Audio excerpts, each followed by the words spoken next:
You're cruising at 35,000 feet. The engines are running smoothly. Everything seems normal. Then, without warning, both engines shut down. Complete loss of thrust. The aircraft is now gliding. No power, no thrust. Just you, the wings, and the laws of physics. Most people assume this is the end. The plane will drop like a stone. But that assumption is completely wrong. A commercial airliner doesn't fall when the engines stop. It glides, and the distance it can cover in that glide is far greater than most people realize. Let me explain exactly what happens when a plane runs out of fuel mid-flight, and why it's not the instant catastrophe you might think. First, let's frame the problem.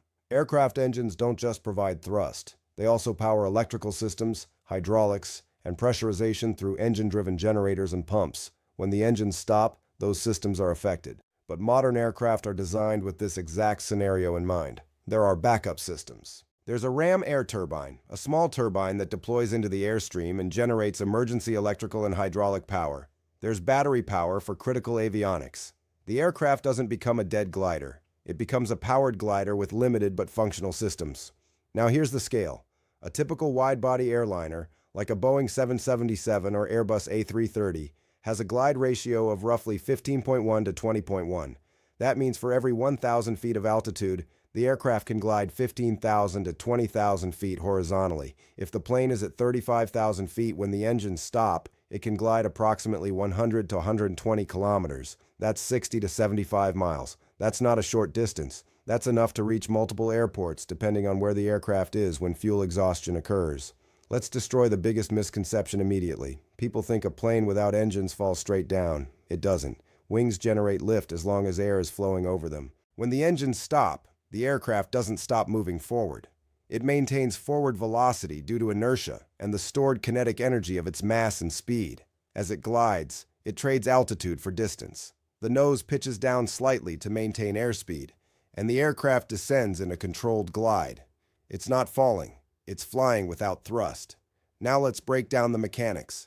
When both engines fail, the first thing that happens is loss of thrust. The aircraft begins to decelerate, but it's still moving at around 500 mph. That speed doesn't disappear instantly. Airspeed decreases gradually as drag slows the aircraft. The pilot's immediate priority is to maintain a specific glide speed. Too slow, and the aircraft stalls. Too fast, and drag increases unnecessarily, reducing glide range. There's an optimal glide speed, typically close to the aircraft's best lift-to-drag ratio speed. Pilots trim the aircraft to maintain that speed and maximize glide distance. At the same time, the ram air turbine deploys. This is a small propeller-driven turbine that extends from the fuselage into the airstream. As air flows past it, it spins, generating hydraulic pressure and electrical power. It's not enough to power everything, but it's enough to keep flight controls operational, essential instruments running, and communication systems active. The aircraft remains controllable. Next, pilots assess their options. Where are the nearest airports? What's the glide range? Can we reach a runway, or do we need to consider an off-airport landing? They communicate with air traffic control, declare an emergency, and begin vectoring toward the best available option. Modern navigation systems calculate glide range in real time, showing pilots which airports are reachable. Let's go deeper into the physics. Glide ratio depends on lift-to-drag ratio. A clean aerodynamic aircraft with low drag and efficient wings can glide far. Flaps and landing gear increase drag, so they remain retracted during the glide to maximize range. The aircraft is essentially in a continuous descent, trading potential energy, altitude, for kinetic energy, forward motion. As altitude decreases, glide range decreases. Time is limited. A descent from 35,000 feet at a typical glide descent rate of around 1,500 to 2,000 feet per minute gives pilots roughly 15 to 20 minutes to find a place to land.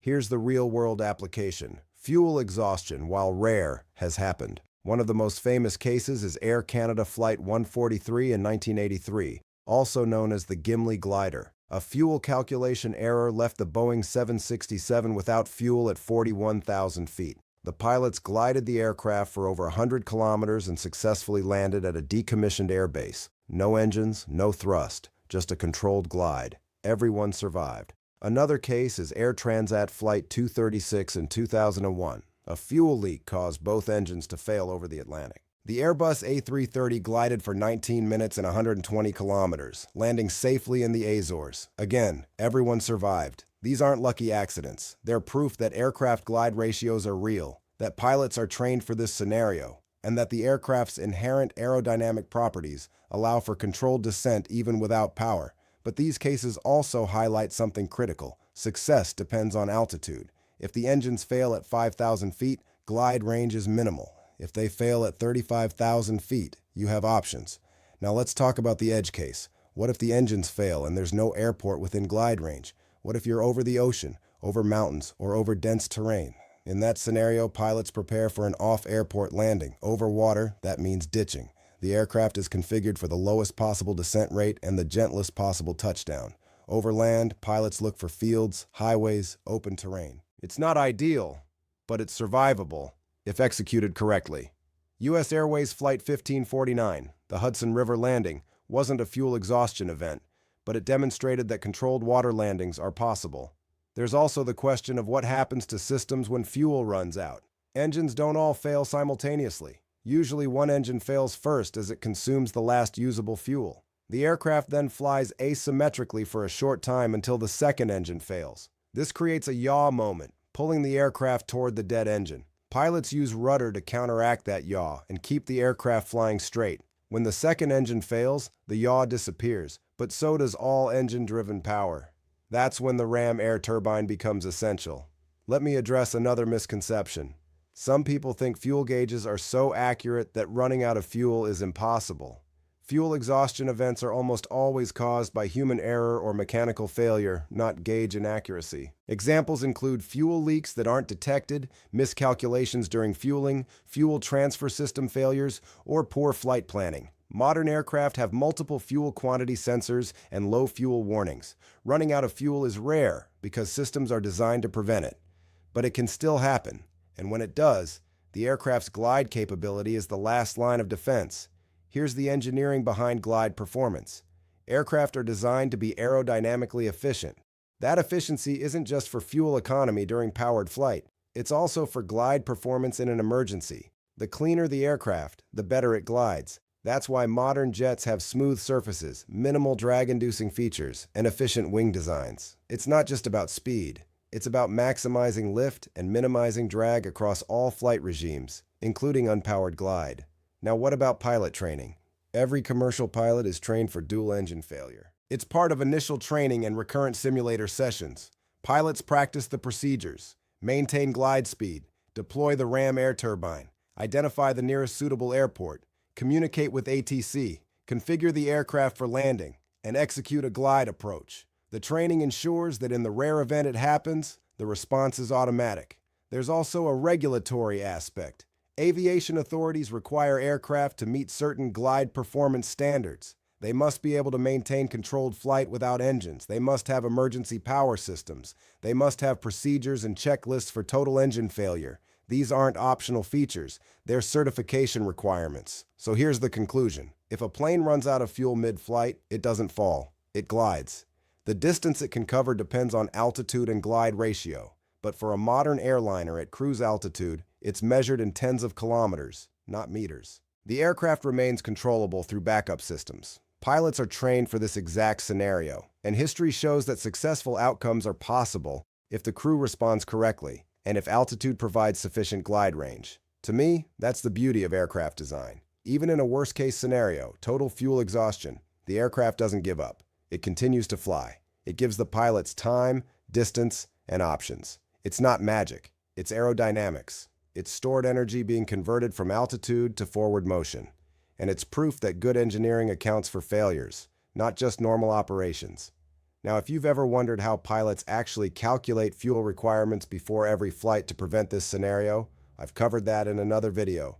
There's another layer to this worth understanding, the psychological factor. When both engines go silent, the immediate reaction, for both crew and passengers, is fear. The sound of jet engines is constant during flight. It's reassuring. When that sound stops, it's alarming. But pilots are trained to suppress that instinctive reaction and focus on the procedure. Aviate, navigate, communicate. Maintain control of the aircraft. Identify the best landing option. Inform air traffic control. The sequence is drilled into muscle memory. For passengers, the experience would be unsettling. The cabin would become eerily quiet. The hum of the engines would be replaced by the sound of airflow over the fuselage. Oxygen masks might deploy if cabin altitude increases due to loss of engine-driven pressurization. But the aircraft would continue to fly smoothly. There wouldn't be violent shaking or sudden drops. It would feel like a normal descent, just quieter. Now let's consider the fuel system itself. Aircraft fuel systems are designed with redundancy. There are multiple tanks, multiple pumps, and cross-feed capability to transfer fuel between tanks. Fuel quantity is monitored continuously. Low fuel warnings alert the crew well before tanks run dry. Running out of fuel requires either ignoring multiple warnings or experiencing a catastrophic fuel leak that depletes tanks faster than expected.